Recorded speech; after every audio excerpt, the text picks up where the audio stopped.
It's time for Bold Predictions, presented by Lexus.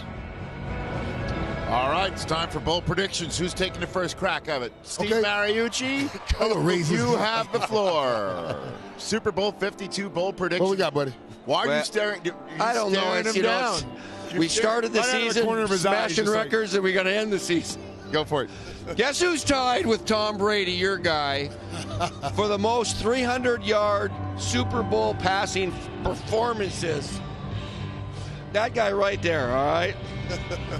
Kurt Warner. Shot. Well, Kurt, today, that record's going to get smashed, and Tom Brady will have 4 instead of your 3, piddly 3. He'll have 4, and he'll throw for exactly 313 yards. Oh, how about those my apples? All right? Because I was about to say, I'm like, Tom Brady throwing for 300 yards. Only half the time. He doesn't always do it. He always did it. But 313. Do I get to respond? No. Willie, go. We're going to let you cool down before I respond, okay? So we're talking about age. So 39-year-old James Harrison, who's been in the league for 15 years, will be the oldest linebacker to get 2 or more sacks. I'm going to cap him at 4 because somebody else I know got the sack record, the single game sack record for 4.5. I know I'm real familiar. This guy. So I'm going to cap him at 4. He's going to double what the record is now, which is at 2. So, okay, so Steve stays true to form. Willie takes a page out of Irv's book by making it about him. That means before we get to the floor, let's remind everybody about the man and how much he loves the number 13. You don't need to remind anybody. So hold on a second. Nick Foles, Tom Brady, through the playoffs up to this point, he got 8 touchdown passes, 0 interceptions. I'm going to say combined today, those two guys will throw 5 touchdown passes, 0 interceptions. So they'll finish the postseason with 13 touchdowns, 0 interceptions, which has never, ever been done before, that many touchdown passes with no interceptions. But we're not going to stop there. Tom Brady has 13 300-yard games in the postseason.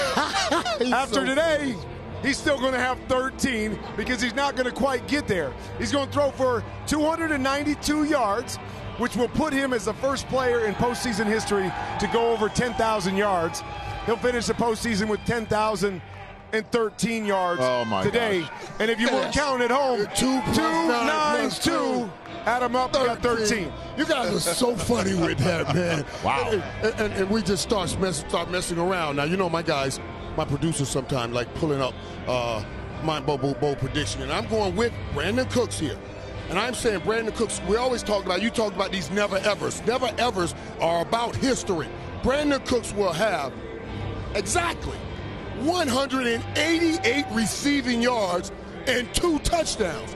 The only 2 receivers that have done that was one guy sitting on this set earlier, Larry Fitzgerald, in his first Super Bowl, and the other guy sitting on this set right now, Michael Irvin, in his first Super Bowl. Oh, my God. Also, this would be a receiving record, a postseason record for the New England Patriots. That's another never-ever. And it would also be a career high for Brandon Cooks, which is 186, his best game, which is another never-ever for him. 188 yards and 2 touchdowns. Well, as you all know. 2 never-evers and then 1, I did it.